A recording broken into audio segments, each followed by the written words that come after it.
ये विद्यार्थियों, माध्यमिक शिक्षा परिषद उत्तर प्रदेश प्रयागराज द्वारा संचालित श्री गणेश इंटर कॉलेज कासगंज की ऑनलाइन कक्षाओं में आपका स्वागत है। आशा है आप घर पर स्वस्थ व आनंद से होंगे। आज के कालांश में हम कक्षा 12 जीव विज्ञान की इकाई 2 आनुवांशिकी और विकास जेनेटिक्स एंड एवोल्यूशन से संबंधित प्रथम अध्याय वंशागति तथा विभिन्नता के सिद्धांत principles of inheritance and variation के शीर्षक सहलंघता एवं जीन विनिमय लिंकेज एंड क्रॉसिंग ओवर का अध्ययन करेंगे। जैसा कि हम जानते हैं कि एक ही क्रोमोसोम पर अनेक लक्षणों की जीन्स पाई जाती हैं। वे संतानों में पीढ़ी दर पीढ़ी एक साथ पहुंचती हैं। यह दशा सहलग्नता कहलाती है। किंतु गैमीट्स बनते समय मियोसिस की प्रोफेज फर्स्ट की पैचिटीन अवस्था में जीन विनिमय या क्रॉसिंग ओवर के कारण उन जीन्स में अदला बदली संभव है। तो आइए हम प्रारंभ करते हैं। शीर्षक सहलग्नता। सहलग्नता या लिंकेज मेंडल के नियमानुसार 2 आनुवंशिक विशेषकों या जेनेटिक ट्रेड्स में स्वतंत्र रूप से अव्यूहित होने की प्रवृत्ति होती है। किंतु बाद में वैज्ञानिकों ने पाया कि विभिन्न ट्रेड्स के पैतृक अनुपात नए बने अनुपात की तुलना में बहुत अधिक होते हैं। ऐसा इन ट्रेड्स की जीन्स के एक ही क्रोमोसोम पर स्थित होने के कारण होता है। अर्थात एक ही क्रोमोसोम पर स्थित जीन्स द्वारा अपने उसी पैतृक संयोग में रहते हुए एक साथ वंशागत होने की प्रक्रिया सहलग्नता या लिंकेज कहलाती है। लिंकेज शब्द का प्रयोग सर्वप्रथम सटन एवं बोवेरी 1903 ने किया था। माना किसी जीव के कैरियोटाइप में क्रोमोसोम की संख्या 1, 2, 3 तथा 4 है। इनमें से 1 तथा 3 उसे उसके पिता से और 2 तथा 4 उसे उसकी माता से प्राप्त होते हैं। तो ऐसी दशा में 1 तथा 3 एक जीनोम बनाएंगे और 2 तथा 4 दूसरा जीनोम बनाएंगे। अर्थात जीव के सभी लक्षणों की निर्धारक जीन क्रोमोसोम संख्या 1 और 3 पर भी स्थित होगी। इसी प्रकार वे सभी जीन्स 2 तथा 4 पर भी स्थित होंगी। क्रोमोसोम संख्या 1 पर 2 ट्रेड्स की प्रभावी जीन कैपिटल ए तथा कैपिटल बी विद्यमान है, जबकि उन्हीं ट्रेड्स की अप्रभावी जीन स्मॉल ए तथा स्मॉल बी क्रोमोसोम संख्या 2 पर स्थित हैं। यहाँ ध्यान दें कि क्रोमोसोम संख्या 1 पिता से प्राप्त है और क्रोमोसोम संख्या 2 माता से प्राप्त है। चूँकि इन पर समान लक्षणों की जीन विद्यमान हैं, इसलिए यह दोनों एक दूसरे के होमोलॉगस क्रोमोसोम्स कहलाते हैं। किंतु इन दोनों पर विभिन्न ट्रेड्स की होमोजाइगस दशा और हेट्रोजाइगस दशा दोनों ही पाई जा सकती हैं।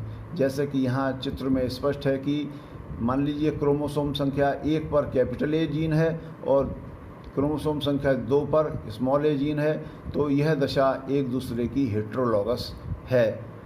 पुनः एक बार समझ लीजिए कि क्रोमोसोम संख्या 1 तथा 2 होमोलॉगस हैं। इसी प्रकार 3 तथा 4 ये होमोलॉगस हैं। क्रोमोसोम संख्या 1 तथा 2 इन पर ट्रेट ए तथा बी की जीन्स विद्यमान हैं। इन ट्रेड्स की वंशागति स्वतंत्र व्यूहन के नियम का पालन नहीं करेगी, क्योंकि इनकी एलीलिक जीन होमोलॉगस क्रोमोसोम पर ही स्थित है, अर्थात संतानों में या तो ये पूरा क्रोमोसोम जाएगा अथवा यह पूरा क्रोमोसोम जाएगा।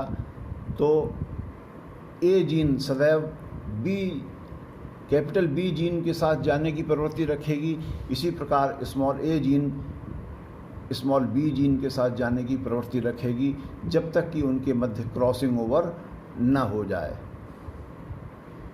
यह दशा लिंकेज कहलाती है।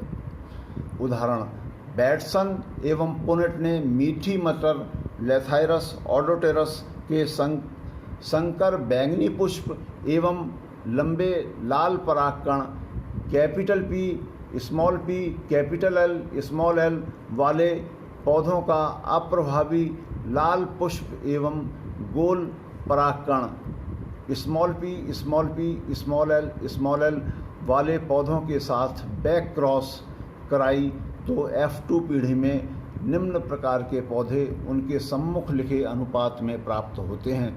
नंबर 1, बैंगनी पुष्प एवं लंबे परागकण वाले पौधे 11 अनुपात में। नंबर 2, बैंगनी पुष्प एवं गोल परागकण वाले पौधे 1 अनुपात में। नंबर 3, लाल पुष्प एवं लंबे परागकण वाले पौधे 1 अनुपात में। और नंबर 4, लाल पुष्प एवं गोल परागकण वाले पौधे 3 अनुपात में। उक्त विवरण से स्पष्ट है, मटर में बैंगनी पुष्प एवं लाल परागकण अथवा लाल पुष्प एवं गोल परागकण जो कि पैतृक संयोग है में साथ साथ रहने की प्रवृत्ति होती है, जिससे पैतृक एवं नए संयोग 11 + 3 = 14 अनुपात 1 + 1 = 2 या 7 अनुपात 1 में प्राप्त होते हैं, जो बैक क्रॉस के मेंडलीय अनुपात 1 अनुपात 1 से बहुत अधिक है।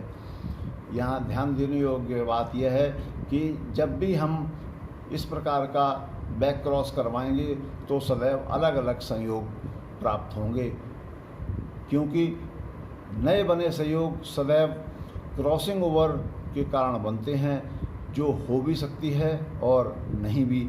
इसीलिए विभिन्न किताबों में इनके संयोग अलग अलग ढंग से प्रदर्शित हैं। मॉर्गन का फल मक्खी या ड्रोसोफिला मेलानोगैस्टर पर प्रयोग। थॉमस हंट मॉर्गन ने ड्रोसोफिला मेलानोगैस्टर पर प्रयोग कर सटन एवं बोवेरी के वंशागति के क्रोमोसोम सिद्धांत का प्रयोगात्मक सत्यापन किया तथा लिंग सहलग्न वंशागति या सेक्स लिंक्ड इनहेरिटेंस की नींव डाली।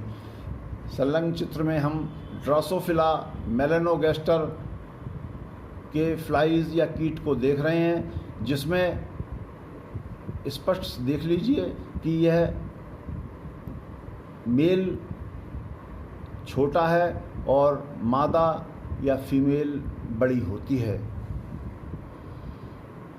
मॉर्गन द्वारा ड्रोसोफिला चुनने के कारण ड्रोसोफिला को आसानी से सरल कृत्रिम संवर्धन माध्यम में रखा जा सकता है। नंबर 2, ड्रोसोफिला में नर छोटा तथा मादा बड़ी होती है, जिससे उन्हें आसानी से पहचाना जा सकता है। नंबर 3, इनका जीवन काल 2 सप्ताह में पूर्ण हो जाता है। नंबर 4, अंडे देने की प्रचुर क्षमता होती है, जिससे निषेचन से अनेक संतानें प्राप्त होती हैं। नंबर 5, विभिन्न ट्रेट्स के एलील्स को आसानी से पहचाना जा सकता है। मॉर्गन ने पाया ड्रोसोफिला पर 4 जोड़ी क्रोमोसोम्स, 3 जोड़ी ऑटोसोम्स तथा 1 जोड़ी लिंग क्रोमोसोम या सेक्स क्रोमोसोम्स पाए जाते हैं। सेक्स क्रोमोसोम्स मनुष्यों की भांति X तथा Y प्रकार के होते हैं। X क्रोमोसोम पर लिंग निर्धारक जीन के अतिरिक्त निम्न लक्षणों की निर्धारक जीन भी पाई जाती है। नंबर 1, पंखों का आकार। ड्रोसोफिला में पंखों के सामान्य आकार की जीन M+ लघुकृत आकार या मिनिएचर साइज अर्थात अवशेषी पंखों की जीन m पर प्रभावी होती है। नंबर 2, आँखों का रंग। ड्रोसोफिला में लाल आँखों की जीन W+ श्वेत आँखों की जीन W पर प्रभावी होती है। नंबर 3, शरीर का रंग। ड्रासोफिला में भूरे शरीर की जीन Y+ पीले शरीर की जीन Y पर प्रभावी होती है। यह सभी X क्रोमोसोम पर तो पाए जाते हैं, किंतु Y क्रोमोसोम अर्थात नर ड्रासोफिला में इनकी एलीलिक जीन का अभाव होता है। दोबारा से फिर समझ लीजिए कि Y क्रोमोसोम पर इनके एलील का अभाव है, अर्थात ये M+ या M, W+ या W, Y+ या Y, ये Y क्रोमोसोम पर नहीं पाए जाएंगे। मॉर्गन ने अपने प्रयोगों द्वारा बताया, जब भूरे शरीर एवं लाल नेत्र वाले नर ड्रासोफिला का पीले शरीर एवं श्वेत नेत्र वाली मादा ड्रासोफिला के साथ संकरण कराया जाता है, तो F1 पीढ़ी में सभी मादा संतानें तो भूरे शरीर एवं लाल नेत्र वाली होती हैं, किंतु सभी नर संतानें पीले शरीर एवं श्वेत नेत्र वाली होती हैं। इसमें निषेचन होने पर निम्न प्रकार की संतानें प्राप्त होती हैं। नंबर 1,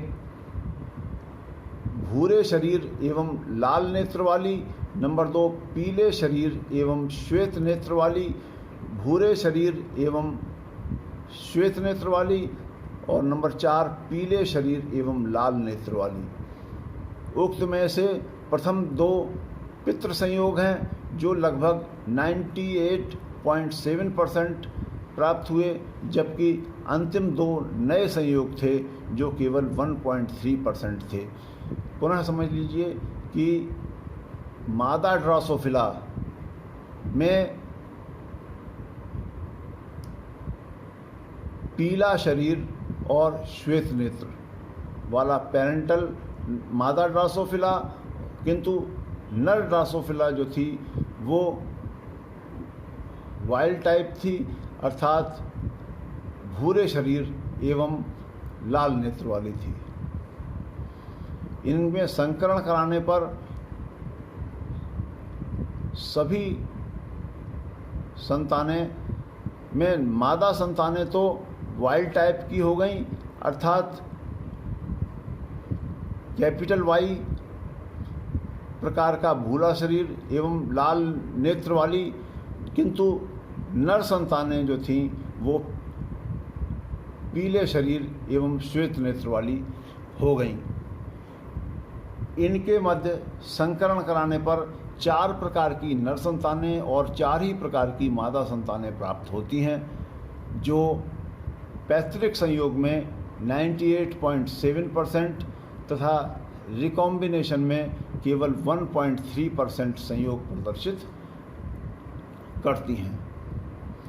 अपने दूसरे प्रयोग में मॉर्गन ने लाल नेत्र एवं सामान्य पंख वाले नर ड्रासोफिला का श्वेत नेत्र एवं मिनिएचर अर्थात लघुकाय या अवशेषी पंख वाली मादा ड्रासोफिला के साथ संकरण कराया, तो उन्होंने पाया कि F1 पीढ़ी में सभी नर संतानें तो श्वेत नेत्र एवं मिनिएचर पंख वाली थीं, किंतु मादा संतानें लाल नेत्र एवं सामान्य पंख वाली थीं। यहाँ पर देख लीजिए, ये पेरेंटल में मेल ड्रासोफिला वाइल्ड टाइप का, अर्थात श्वेत नेत्र एवं मिनिएचर पंख वाली तो मादा ड्रासोफिला है, और नर जो है वो सामान्य नेत्र एवं सामान्य पंख वाला है। इसमें जब हम क्रॉस कराएंगे तो F1 जनरेशन में सभी मादा संतानें तो वाइल्ड टाइप की हो गईं, अर्थात लाल नेत्र एवं सामान्य पंख वाली हो गईं, किंतु सभी नर जो थे वो श्वेत नेत्र और मिनिएचर विंग वाले हो गए। इनमें संकरण कराने पर पूर्व की भांति 4 प्रकार के नर एवं 4 प्रकार की मादा ड्रासोफिला प्राप्त हुई, जो निम्नवत हैं नंबर 1 लाल नेत्र एवं सामान्य पंख वाली ड्रासोफिला, नंबर 2 श्वेत नेत्र एवं मिनिएचर पंख वाली ड्रासोफिला। ये दोनों हमारे पितृ संयोग हैं। नए बने संयोग लाल नेत्र एवं मिनिएचर पंख वाली ड्रासोफिला और श्वेत नेत्र एवं सामान्य पंख वाली ड्रासोफिला, ये दोनों हमारे नए बने संयोग या रिकॉम्बिनेंट संयोग हैं। उक्त में से प्रथम 2 पितृ संयोजन हैं जो लगभग 62% थे, जबकि अंतिम 2 नए बने संयोग केवल 37.2% थे। इन दोनों प्रयोगों में आप देख रहे हैं कि नए बने संयोग पहले प्रयोग में केवल 1.3% थे, लेकिन इस दूसरे प्रयोग में बढ़कर वे 37.2% हो गए। इससे यह स्पष्ट है कि एक ही क्रोमोसोम पर 2 जीन्स अगर वे अधिक दूरी पर हैं तो उनके रिकॉम्बिनेशन की या पुनः संयोग की संभावनाएं बढ़ जाती हैं। इसको हम आगे अधिक स्पष्टता से समझेंगे। जैसे नर ड्रोसोफिला, ये भूरा शरीर एवं लाल नेत्र, Y+O और लाल नेत्र के लिए W+O, ये नर ड्रोसोफिला, इसके 50% एक्स स्पर्म बनेंगे और 50% वाई स्पर्म बनेंगे। एक्स स्पर्म जो होंगे वो Y+W+ प्रकार के होंगे, किंतु एक्स स्पर्म में चूँकि इनकी कोई भी एलीलिक जीन नहीं पाई जाती, इसके लिए हमने इनको O या 0 से प्रदर्शित किया है। इसी प्रकार मादा ड्रोसोफिला, पीला शरीर एवं श्वेत नेत्र, YYWW, इनमें बनने वाले स्पर्म सभी एक से होंगे, अर्थात वे होमोगेमस होंगे। जब एक्स स्पर्म का फ्यूजन किसी भी एक्स ओवम के साथ कराया जाता है तो YYWW Y+YW+W प्रकार की मादा ड्रोसोफिला जन्म लेती हैं।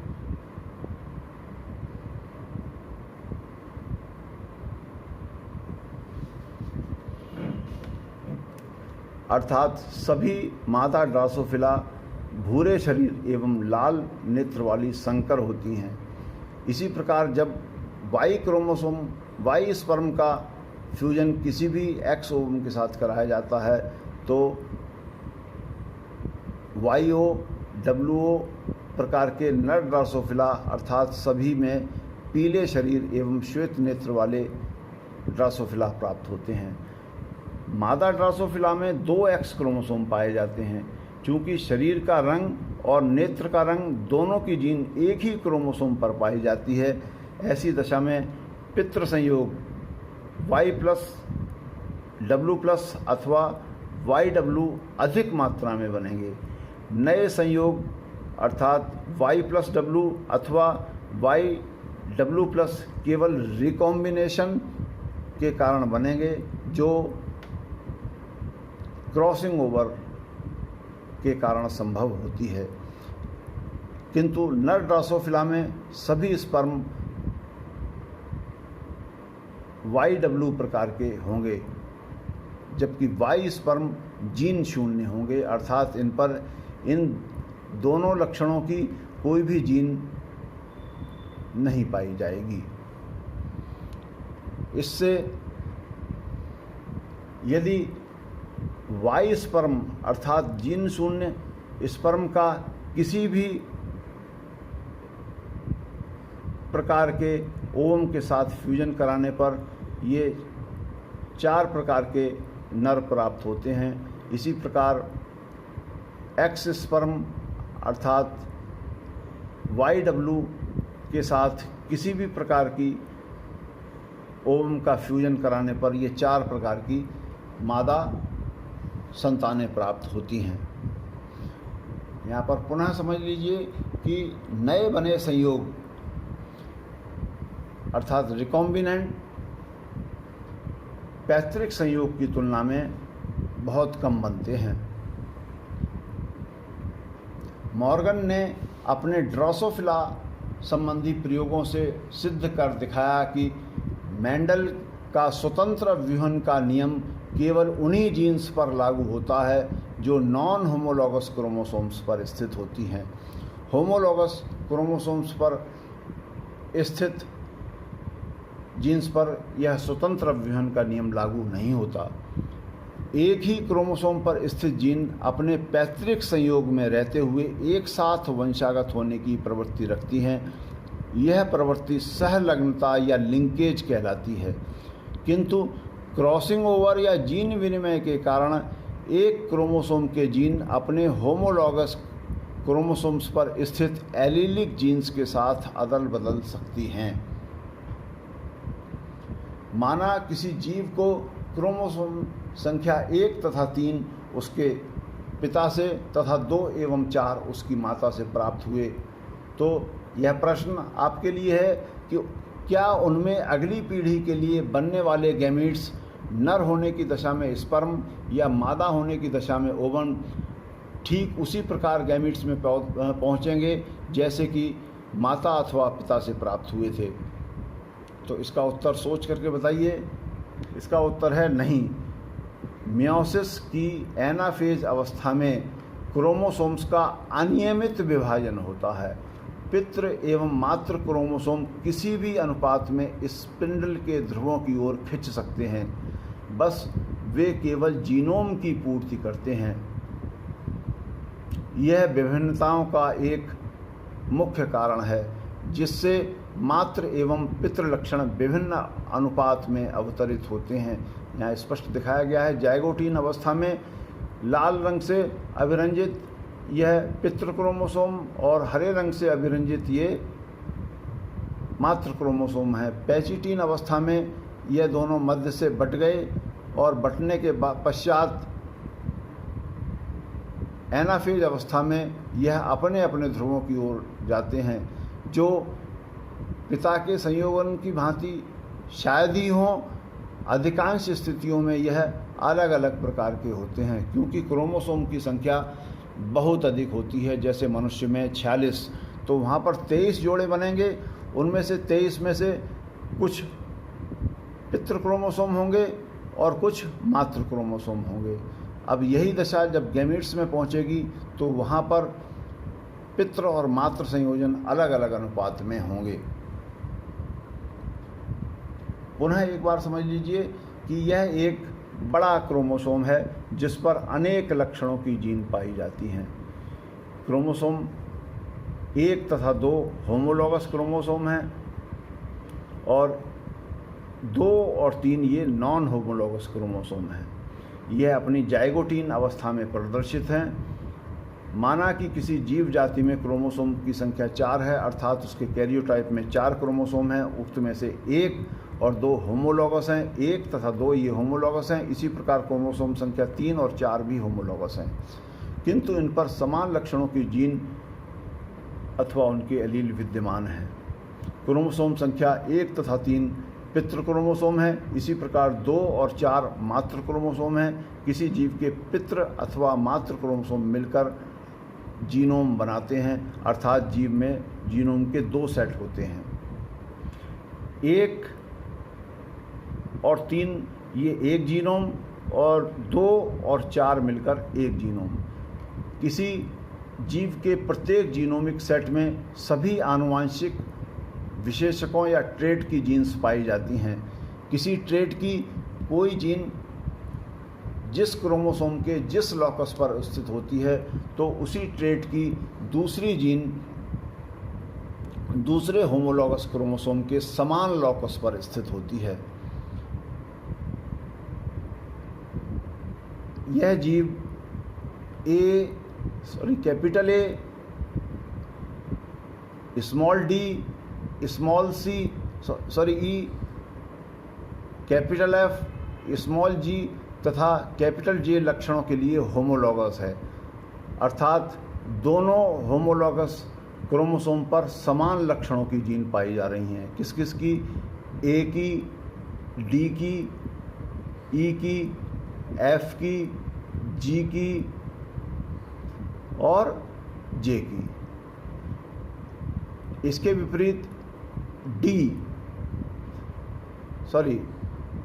इनमें से ए, एफ और जे प्रभावी जीनोटाइप हैं, अर्थात कैपिटल ए हैं और एफ, यह भी कैपिटल एफ है और जे भी कैपिटल जे है। तो ये डोमिनेंट होमोजाइगस हैं, जबकि डी, ई और जी अप्रभावी जीनोटाइप हैं। डी स्मॉल डी है, ये भी स्मॉल डी है, ई में ये भी स्मॉल ई है और ये भी स्मॉल ई है। इसी प्रकार स्मॉल जी जीन। इसके विपरीत B, capital B, small B, C में small C, capital C, H के लिए capital H, small H, small I, capital I, capital K, small K, ये विषम युग्मजी या हेटेरोजाइगस हैं।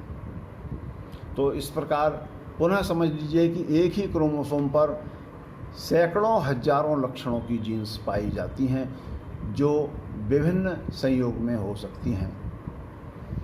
पुनः समझने का प्रयास करेंगे कि वही जो जाइगोटीन अवस्था से जब सेल पैचिटीन अवस्था में पहुंचती है तो एक क्रोमोसोम मध्य से दो भागों में बंट जाता है, केवल सेंट्रोमियर नामक स्थान पर जुड़ा रहता है। एक ही क्रोमोसोम के दोनों सेंट्रोमियर्स पर समान लक्षणों की जीन पाई जा रही है, अर्थात वे सिस्टर क्रोमेटिड्स हैं। और होमोलोगस क्रोमोसोम के दो क्रोमेटिड्स नॉन सिस्टर क्रोमेटिड्स कहलाते हैं, जिन पर अलग अलग लक्षणों की जीन हो सकती है। जैसे कि ये कैपिटल बी है तो यहाँ स्मॉल बी है, क्योंकि ये मध्य से एक क्रोमोसोम संख्या 1 बटा था और यह मध्य से क्रोमोसोम संख्या 2 बटा है। इसको पुनः समझ लीजिए, क्रोमोसोम पैचिटीन अवस्था में दो भागों में बट गए, केवल सेंट्रोमियर नामक स्थान पर जुड़े हैं। सिस्टर क्रोमेटिड्स क्या होते हैं? एक ही क्रोमोसोम के दोनों क्रोमेटिड्स ये एक दूसरे के सिस्टर क्रोमेटिड्स कहलाते हैं। Non sister chromatids homologous chromosomes में अलग अलग क्रोमोसोम के क्रोमेटिड्स नॉन सिस्टर क्रोमेटिड्स कहलाते हैं। एक क्रोमोसोम पर अनेक लक्षणों की जीन होती है।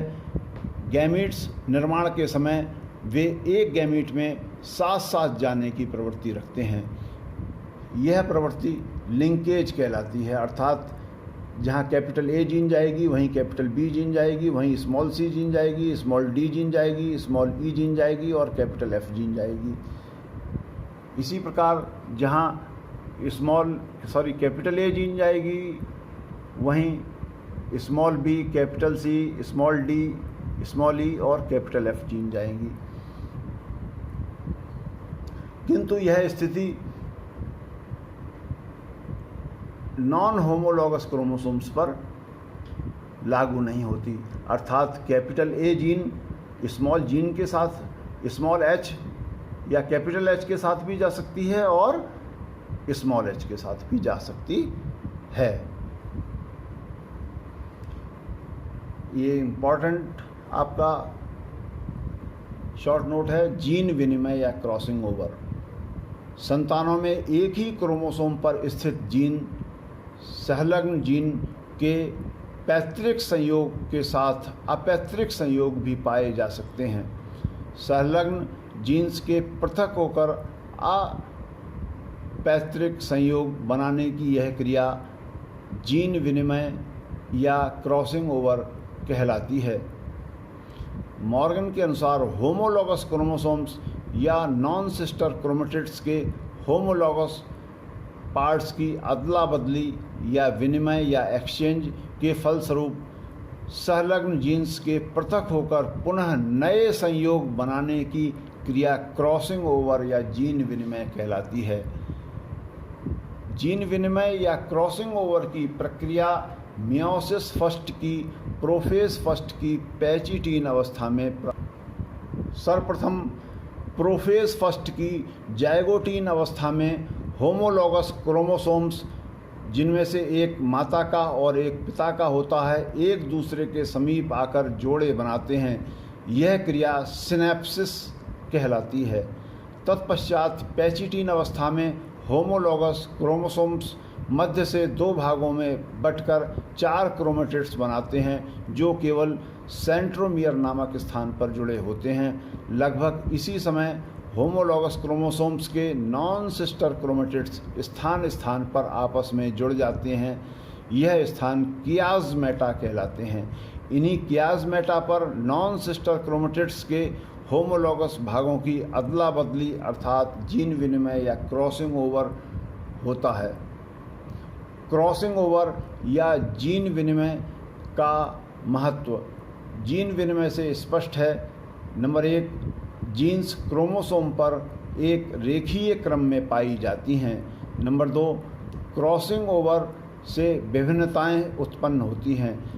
नंबर 3, क्रॉसिंग ओवर द्वारा हम लिंकेज मैप या जीन मैप या क्रोमोसोम मैप बना सकते हैं, जिनके द्वारा क्रोमोसोम पर स्थित जीन्स के बीच की दूरी ज्ञात की जा सकती है।